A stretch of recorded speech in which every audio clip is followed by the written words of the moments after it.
Hola, y bienvenidos a través de la Biblia con Les Feldick. Les Feldick, un ranchero y agricultor de Oklahoma, ha estado enseñando clases bíblicas al estilo hogareño durante más de 20 años en Iowa, Oklahoma y Texas. El estilo único de enseñanza bíblica de Les Feldick ha hecho que los libros de la Biblia cobren vida. Cuando les está enseñando es tan interesante que la gente dice que el tiempo parece volar. Y ahora, aquí está Les Feldick. Está bien, es bueno tener a todos de vuelta aquí otra vez. Y he explicado a mi audiencia de televisión. Antes, cuando digo eso cada vez, quiero que lo sepan, puedes salir y conseguir una taza de café mientras las cámaras se preparan para la próxima media hora. Así que, y de todos modos, siempre hay una razón por la que digo las cosas. Y una vez más, siempre estamos muy agradecidos de que tomen el tiempo para venir y ser parte de nuestra audiencia en el estudio. Y supongo que debería recordar a nuestra audiencia de televisión si alguna vez en el área de Tulsa, en el este de Oklahoma, viajando de norte a sur, de este a oeste, nos encantaría que te detuvieras y fueras parte de esta tarde de grabación. Y siempre ten en cuenta que generalmente grabamos el primer miércoles de la primera semana completa del mes. Pero si crees que puedes hacerlo, llámanos y uno de nosotros te dará instrucciones. Una vez más, siempre nos gusta recordar a nuestra audiencia que todos los programas anteriores están disponibles en video, la cinta de audio, así como los pequeños libros impresos, y hemos puesto 12 programas en cada uno de estos para un formato de 6 horas, y puedes usarlos para estudio en casa o para lecciones de escuela dominical o lo que sea, y solo tienes que llamar y te enviaremos el índice. Una vez más, siempre nos gusta recordar a nuestra audiencia que somos solo un estudio bíblico informal, y supongo que las cartas que más me emocionan son las que dicen, por primera vez en mi vida, estoy leyendo mi Biblia y estoy entendiendo lo que leo. ¿Y qué más podría pedir? Porque si puedo hacer que la gente se dé cuenta de que este no es un libro cerrado, este no es un libro viejo y polvoriento, no es solo un montón de viejas fábulas contadas alrededor de una fogata, esta es la palabra milagrosa de Dios y encaja tan maravillosamente de principio a fin como armar un rompecabezas, o supongo que he usado la palabra encaja. Todo encaja perfectamente, pero tienes que hacer un esfuerzo para investigar algunas de estas cosas. Está bien, llegamos hasta Efesios capítulo 5, versículo 13, y ahora vamos a continuar en nuestro próximo versículo, en el capítulo 5, versículo 14. Y recuerda que todo esto es la admonición de Pablo para aquellos de nosotros en la era de la gracia, donde no estamos bajo la ley, no tenemos un conjunto de reglas y regulaciones que nos guíen, sino que es un enfoque de sentido común. La vida cristiana es muy práctica. No hay nada raro en eso. No hay nada que debería hacer que la gente diga, bueno, odiaría ser cristiano, porque es muy práctica. Ahora sé que desde el área malvada del mundo pueden pensar que somos un poco extraños, pero por otro lado siempre tengo que hacer el punto, como vimos en, el versículo 9 en nuestra última media hora, que el fruto del Espíritu es la bondad, la justicia y la verdad. Bueno, ¿quién puede discutir esos tres atributos? Son lo que hace que una sociedad sea buena, no me importa dónde sea. Y así, nuevamente, siempre recuerda que la admonición de Pablo sobre caminar en la vida cristiana no es algo frívolo, no es algo tonto, no es algo que el mundo en general se burlaría si tuvieran algún sentido de las cosas que son buenas. Está bien, entonces, al llegar al versículo 15, ¿es eso lo que sigue? Versículo 15, ¿es eso lo que sigue 14? Versículo 14, por lo cual él dice, ahora recuerda que en nuestra última media hora estábamos hablando de entrar en la luz, y Cristo mismo es la luz, por lo cual él dice, despierta tú que duermes, levántate de los muertos, y Cristo te dará luz. Bueno, ahora nuevamente, ese es un versículo cargado, por supuesto. ¿Y quiénes son los que están muertos? Aquellos que todavía están en su oscuridad, aquellos que aún no han entrado en la luz. Y como uno de los compañeros me estaba recordando, en el descanso, lo había escuchado en algún lugar, que la persona perdida está ciega espiritualmente y no lo sabe realmente. Y por lo tanto, nos corresponde a nosotros, como creyentes, hacerles saber cuán ciegos están realmente Y me gusta ese concepto porque no lo saben, no saben lo que se están perdiendo. Y lo vemos todos los días cuando las personas llaman o escriben, que es la primera vez.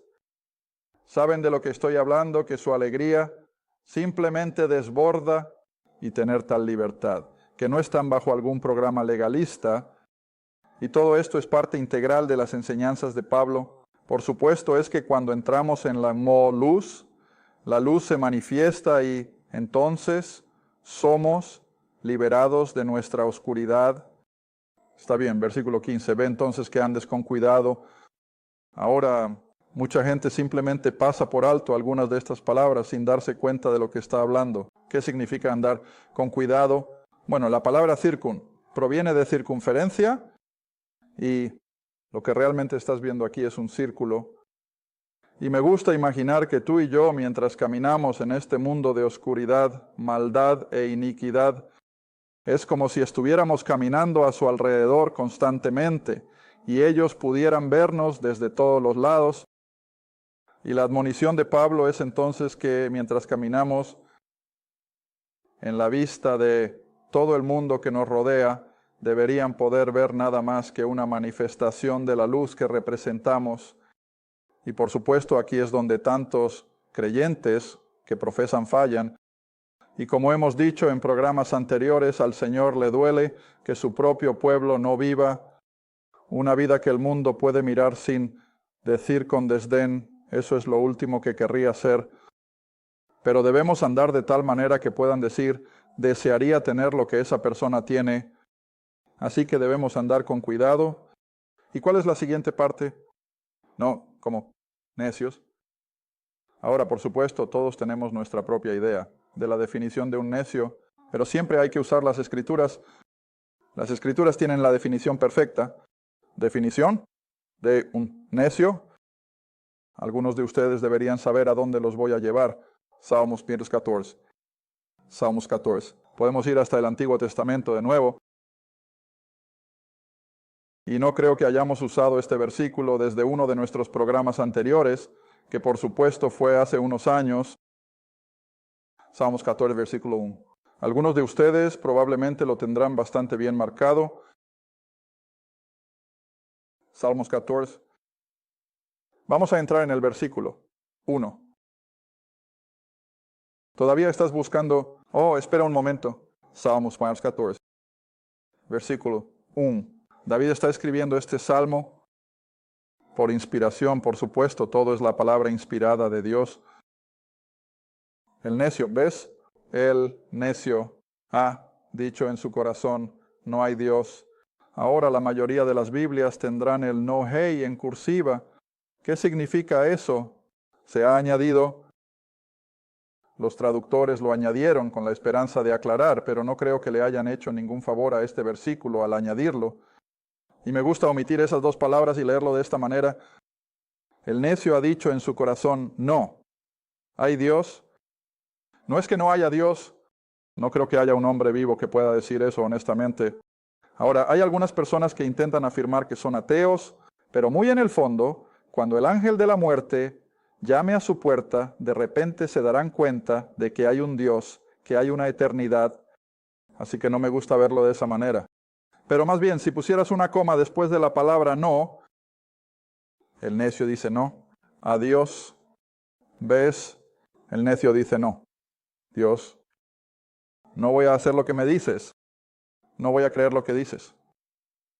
Ahora, ese es un necio.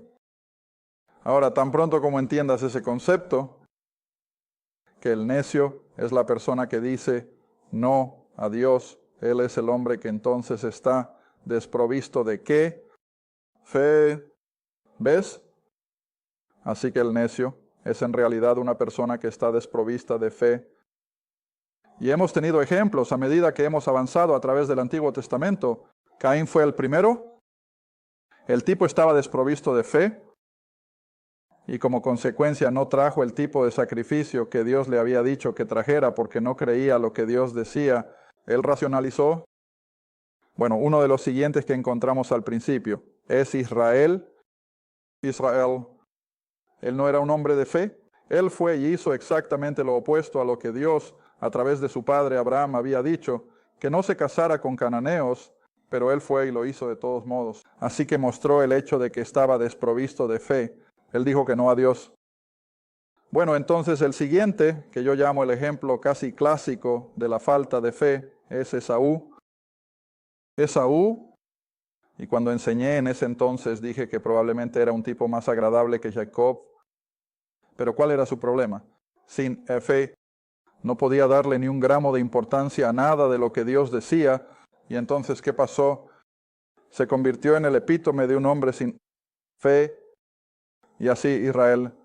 De hecho, estábamos estudiando esto la otra noche en una de nuestras clases. Israel, cuando estaban allí en Cades Barnea, y Dios les había dicho, la tierra está lista para ustedes, una tierra que fluye con leche y miel, es productivo. Echaré a los cananeos con avispas y simplemente los empujaré delante de ustedes y ustedes entrarán y ocuparán. Es suyo para tomar. No tendrás que perder ni una gota de sangre. Simplemente entra y ocupa. Israel dice, no podemos. Esas personas son como langostas a nuestra vista, escuchando por supuesto a los espías. Y como consecuencia, porque no podían creer lo que Dios decía, se perdieron las bendiciones de la tierra que fluye con leche y miel, y en su lugar terminaron allí en ese viejo desierto estéril, y murieron como moscas porque no tenían fe. Y por supuesto Hebreos 3 enseña eso.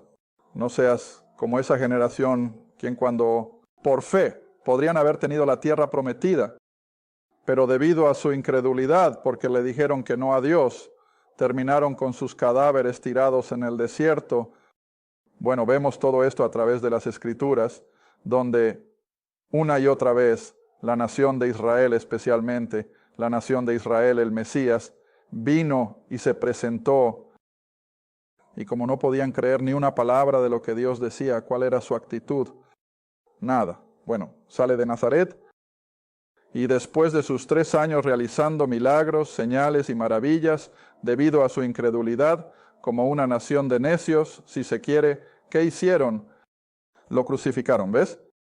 Y así vemos esto a lo largo de la historia humana, que una persona que se niega a creer la palabra de Dios, en realidad se convierte en un necio a los ojos de Dios. Es un hombre que le dice que no. A Dios, está bien, volvamos a Efesios, capítulo 5. Así que no camines como alguien que no cree en nada de lo que Dios dice, pero por otro lado caminamos como personas de fe, sabiendo que esta palabra es verdadera. Sabes, estaba pensando en el camino hacia aquí esta mañana, recuerdo, y creo que lo mencioné en el programa en ese momento. Hace unos años mi esposa y yo estábamos en el aniversario de alguien de algún tipo. Y cuando estaban sirviendo los refrigerios, nunca lo olvidaré. Desearía que tuviera tanto impacto en los demás como lo tuvo en mí. El tipo que estaba sentado frente a nosotros mientras tomábamos nuestro café tenía un stencil en la parte de atrás de su camiseta que decía eternidad. ¿Has pensado en eso?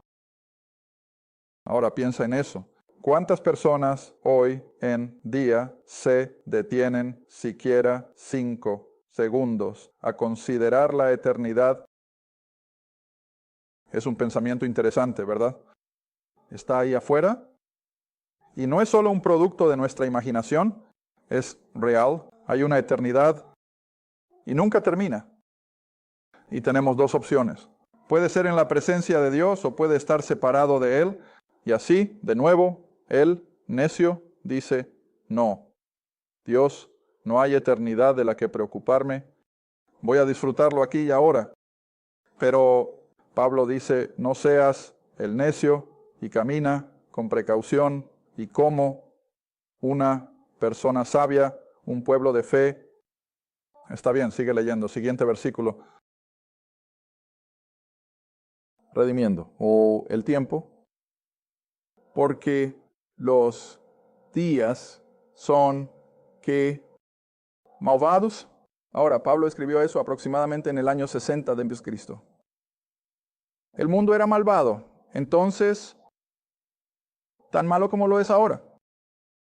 Menos personas, por supuesto. Pero en el ámbito del Imperio Romano, estaba leyendo de nuevo la otra noche una serie de biografías de algo así como 15 o 20 emperadores romanos. Ahora, esto por supuesto era Roma en declive. Y eran solo biografías breves, probablemente de un párrafo o dos de largo. Y sabes, Otto, cuántos fueran, desearía haber guardado el artículo, y esa es una de mis fallas. No guardo muchas de estas cosas y debería... Pero cuántos fueran, estoy pensando que eran alrededor de 20. ¿Sabes que solo 2 de esos tipos vivieron hasta una edad normal y fueron enterrados en una vejez normal? Todos los demás fueron asesinados mientras estaban en el cargo. Emperador tras emperador fue envenenado o asesinados de una forma u otra. Cada uno de ellos murió un acto violento, excepto 2. Aquellos que estuvieron con nosotros aquí hace un par de años, seguimos los pasos de Pablo. Y en ese momento desearía no haber llevado a algunas personas a esos lugares, pero todos coincidieron en que fue una lección bastante impactante porque nos mostró el horror de la inmoralidad que estaba desenfrenada por todas partes, a donde fue el apóstol Pablo, así que no pienses que esto es algo nuevo.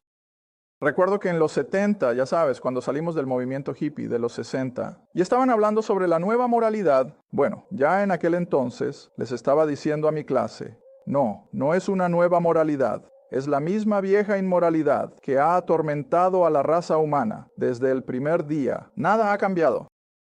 Y así, cuando Pablo dice, aprovechen bien el tiempo porque los días son malos, no estaba mirando hacia adelante 2000 años y viendo nuestro día per se, era malvado. En su época, estaba podrido, y por supuesto esa es la razón por la que cayó el Imperio Romano.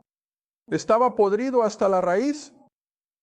Corrupción política, corrupción económica, corrupción moral. Y en consecuencia el imperio cayó. Y estamos viendo, por supuesto, lo mismo, especialmente en la civilización occidental. No pienses solo en el centro de América, pero estamos viendo lo mismo. Los días son malos, pero como dije en la primera parte del primer programa, en ninguna parte de las Escrituras veo que Dios nos diga que lo cambiemos, pero debemos hacer todo lo posible para mantenerlo bajo control. Está bien, así que debemos aprovechar el tiempo. Cómpralo, úsalo al máximo. Entonces el versículo 17, por tanto no sean insensatos. ¿Ves? No sean insensatos, ¿no? Si no entiendan cuál es la voluntad del Señor. Y solo hay una manera de encontrarlo, y es meterse en el libro. Cuando te metes en el libro, las cosas comienzan a suceder. Ahora, sabes, no soy un predicador de la prosperidad. No le digo a la gente que si haces esto y aquello te vas a convertir en millonario. Cualquier cosa menos eso. De hecho, un caballero llamó una mañana y me dijo que había estado haciendo esto y dijo, estoy en bancarrota. Y le dije, te lo mereces. Amor duro, ¿eh? Dije, no siento ni un poco de pena por ti, porque no hay nada en este libro que justifique ese tipo de comportamiento. Debes ser prudente, debes ser sabio, debes usar las cosas de acuerdo con las Escrituras, no de acuerdo con alguien que está ahí afuera dándote todo este alboroto de que puedes volverte rico. No vas a burlarte de Dios. Él no es un Santa Claus. Y así no debemos ser insensatos, sino que debemos entender cuál es la voluntad del Señor. Ahora el versículo 18. Estoy avanzando un poco más rápido ahora porque aún espero que pueda avanzar un poco más que... Me gustaría terminar el libro de Efesios en estas próximas 3 medias horas. Versículo 18.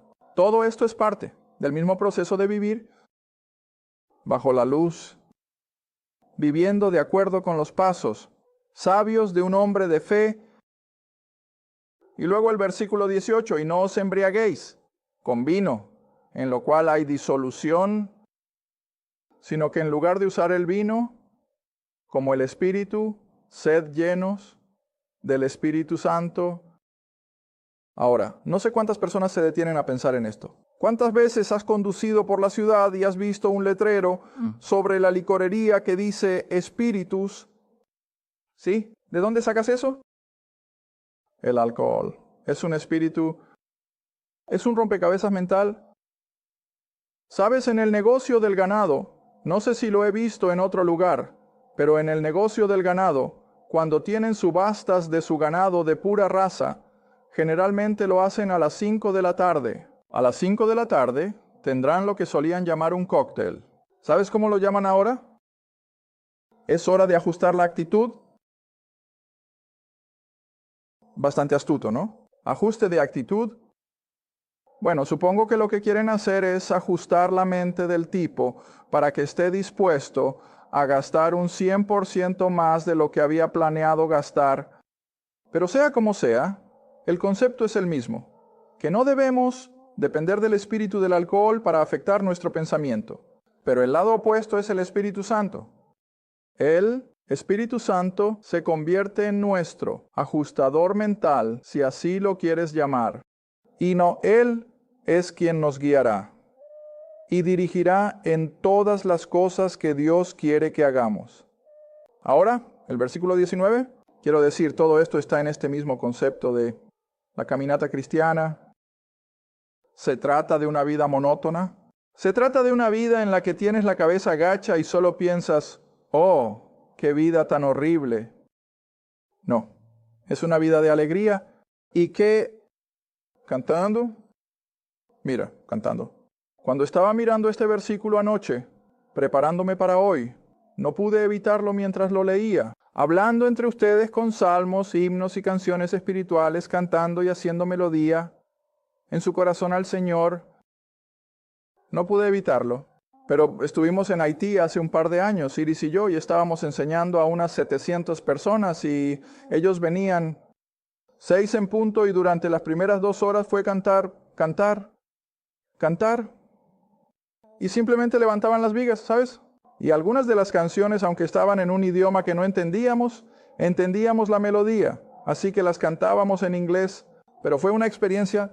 Ahora quieres recordar que esas personas están en una pobreza absoluta. No tienen absolutamente nada de las riquezas de este mundo. Pero vaya, cuando empezaban a cantar nunca sabrías que les faltaba algo. Y ese debe ser el comportamiento del cristiano. Nuestra vida debe ser una de alegría y felicidad y cantando y haciendo melodía en tu corazón al Señor. Bueno, ahora sabes cómo David respondió más de una vez. Vaya, él simplemente se volvió exuberante y no hay nada de malo en eso. Está bien. Versículo 20. A lo largo de esta misma línea de pensamiento, dando gracias siempre por todas las cosas a Dios y al Padre en el nombre de nuestro Señor Jesucristo. Está bien, ahora tengo que pasar a Filipenses. El siguiente librito que probablemente estaremos viendo a continuación, Filipenses capítulo 4.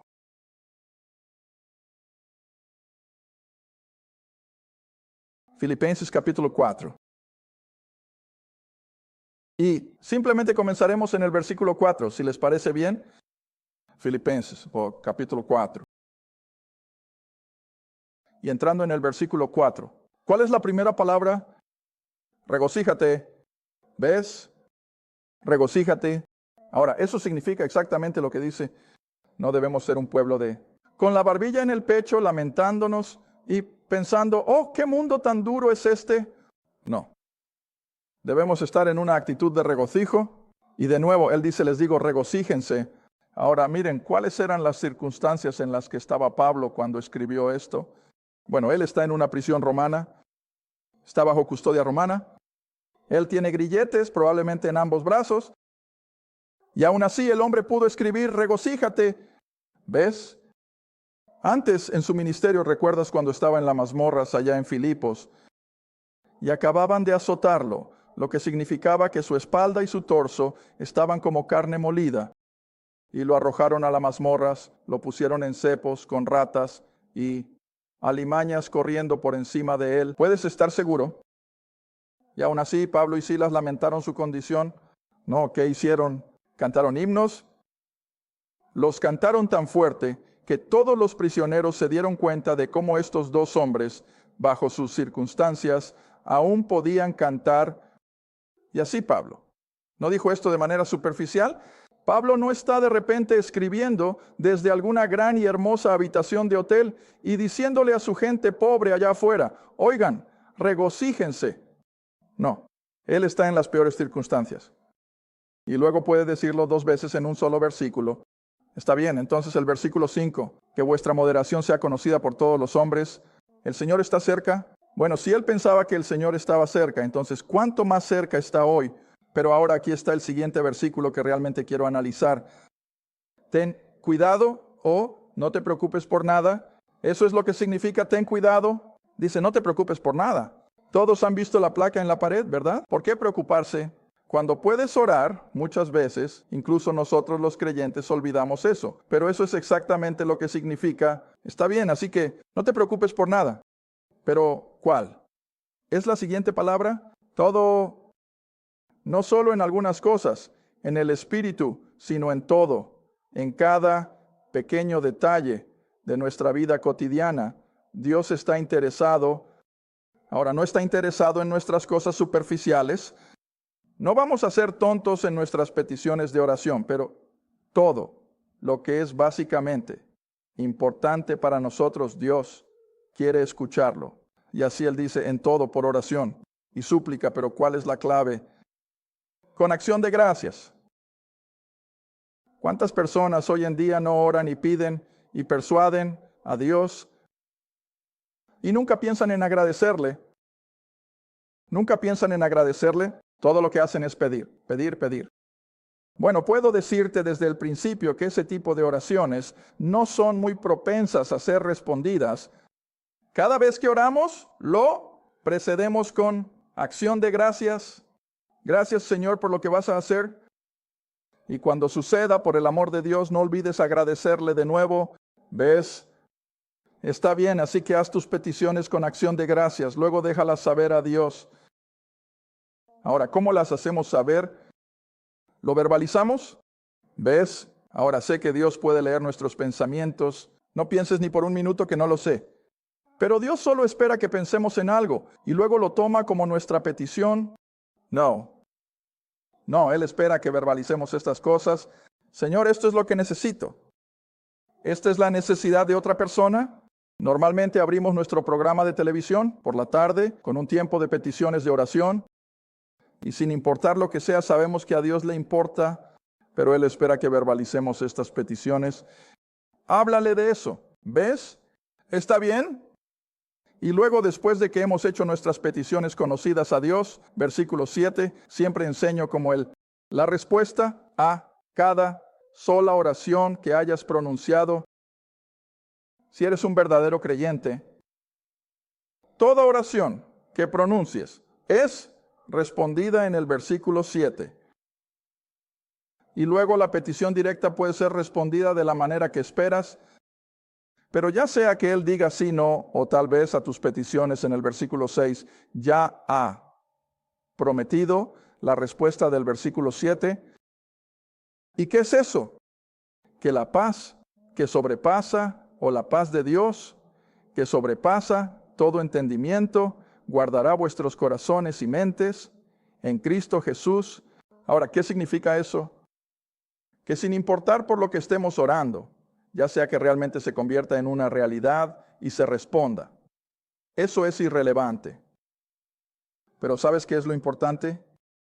La paz con Dios, que incluso si llegamos a perder a ese ser querido por el que estamos orando, la paz de Dios nos pone en una posición para aceptar eso y vivir con ello. Él puede responder y contestar exactamente de la manera en que esperábamos que lo hiciera, pero Él no está obligado a. Pero Él está obligado a darnos esa paz que sobrepasa todo entendimiento a través de Cristo Jesús.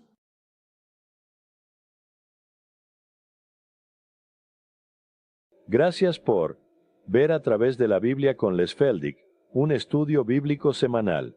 Si deseas más información sobre los ministerios Les Feldick, un estudio bíblico en tu área, o sobre este programa, escribe a Les Feldick Ministries, Ruta Pro 1, Caja 760, Quinta, Oklahoma, 74552. Esa es Ruta 1, Caja 760, Quinta, Oklahoma, 74552. A través de la Biblia con Les Feldick es apoyado por los espectadores, y tu don es apreciado. Gracias, y asegúrate de sintonizar la próxima vez para A través de la Biblia con Les Feldick.